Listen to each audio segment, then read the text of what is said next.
I just paid $369 for that box right there.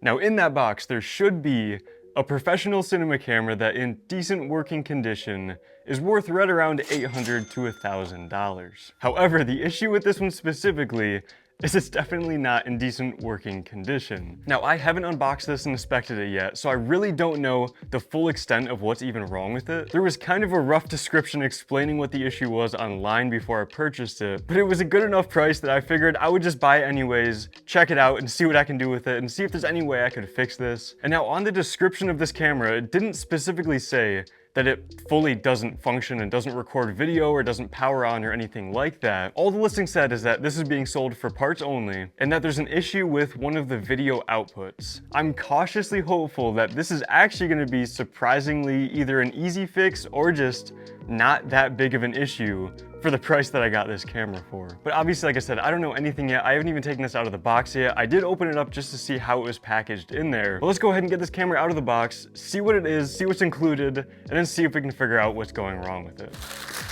I would set this up on the desk, but this box is honestly way too big. It'll literally just block both of the cameras here. So for that reason, I'm not gonna put this on the desk.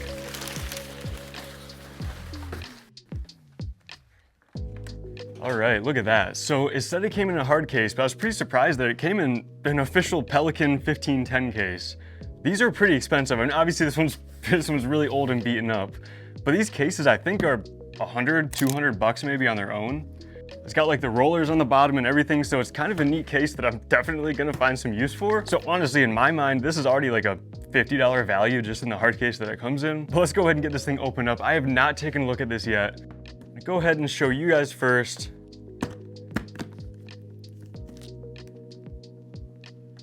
Look at that, this is actually pretty organized in here. That is nice. All right, so let's pull this camera out right here.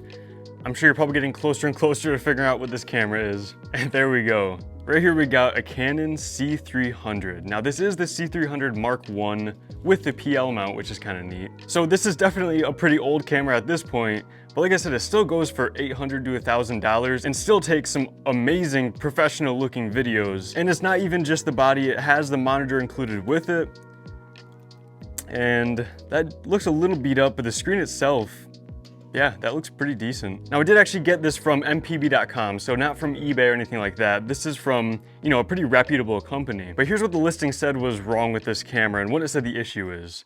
So it just says video output 1, I believe, has an issue, but it also says you notice the issue both in the monitor and in the viewfinder, which makes me think it's not just a video 1 output, it's a deeper problem than that.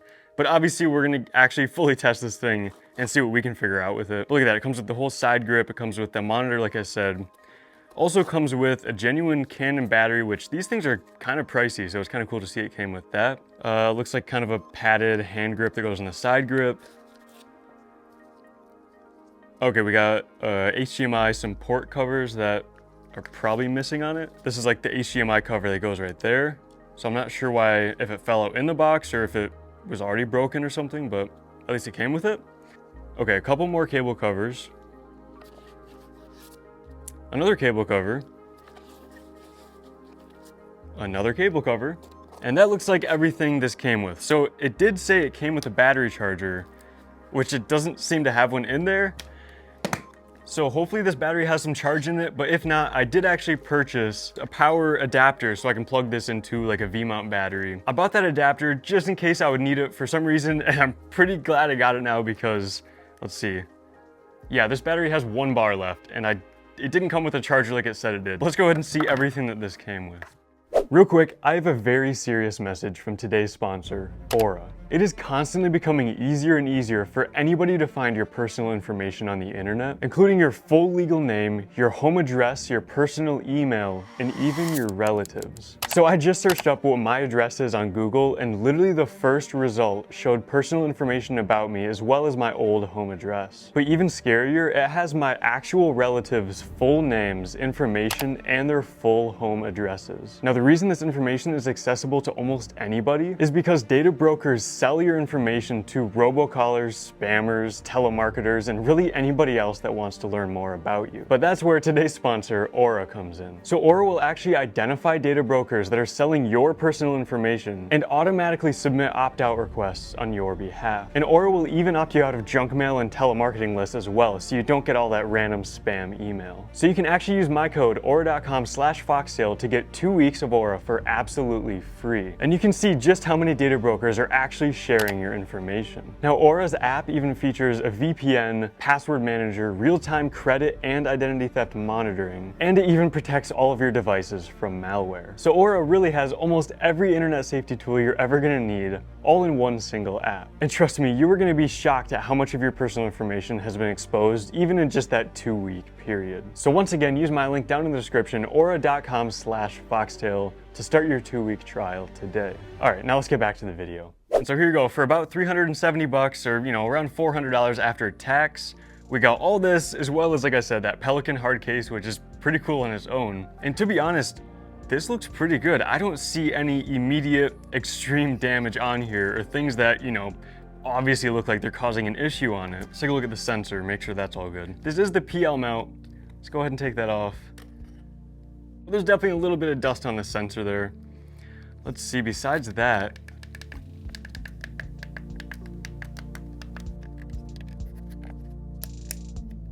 all the buttons seem to work fine. They're clicky, they're not like sticky or broken or anything like that. But here we go, so we got the top handle, let's slide that in. I guess I'm just gonna kind of put this together a little bit.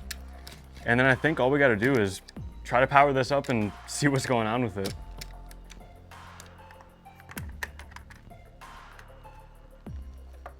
There we go, side handle, top handle. This is definitely starting to come together. I guess let's go ahead and see. We really don't need these covers and that stuff right now. They're just random little pieces.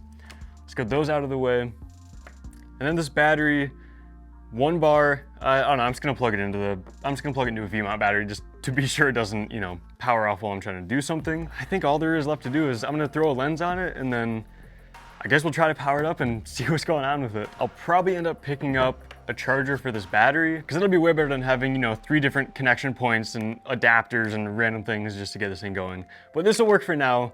Let's go ahead and give this thing a shot. Well, I guess first I got to get this top monitor on. So let's go ahead and slide this on. All right, there we go. Monitor's on, and then there's 2 different plugs. I'm guessing one is for the XLR ports and then one's for the monitor. First, I'm just gonna check if this is what the main issue is. Supposedly, either this output right here, or I don't know, it could be the cable, it could be the monitor unit. I'm just gonna make sure none of these pins are bent or broken or anything like that. You can't really see much in there, but it doesn't look like any of these pins are broken or anything like that. Let's plug these in and get this thing tested. I'm sure that's what you're waiting for. V-mount fully charged. Let's get this plugged in. Oh, you've got to be... I'm sure I got the right size adapter, but it's almost like the plastic around it is too big for it to fit, for it to go all the way in there. That's weird. Man, I don't think that's gonna work. I'm gonna have to try this battery with, with 1 bar on it. There we go. Battery's locked in. Didn't hear anything or notice anything when I did that, but of course it's, still powered off right now. But let's do this, let's power it on. The $369 Canon C300. 3, 2, 1. Look at that. Okay, it powers up. Luckily it powers up. Oh, oh no, it changed the battery pack. We'll try to do this as fast as I can. No way. All right, it's focused. There's movement, there's no lag. Definitely the battery is about to die. We got this red light flashing over here, which I'm guessing that's from the low battery as well. But I'm not seeing any issues with this right now. So I guess I'm gonna try to record some footage on it real quick. I'll throw in a CF card before the battery dies. This is kind of an old slow one, so I hope it'll work for now. I have a better one in my 5D Mark II. I just don't want to format it yet. I got to get some stuff off it. CF slot 1. Let's go ahead and put that in there. There we go, got that loaded in. Ooh, okay. I don't know if you can see that.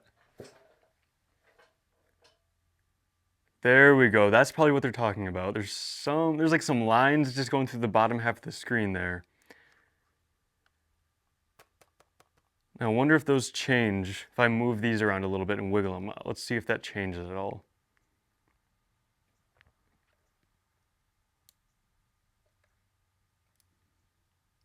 All right, it doesn't look like this is changing that, but it did just start doing that all of a sudden. So that's got to be what they're talking about at least. But either way, let's try to record again. It says invalid operation when I try to hit record. I just got to figure that out. All right, here we go. So we're in the menu and that glitchiness kind of went away, it looks like. Oh, let's see, initialize media, CFA. That's formatted. Let's get out of the menu. All right, come on, let's do this. Let's hit record. Look at that. 4, 5, 6. We were fit.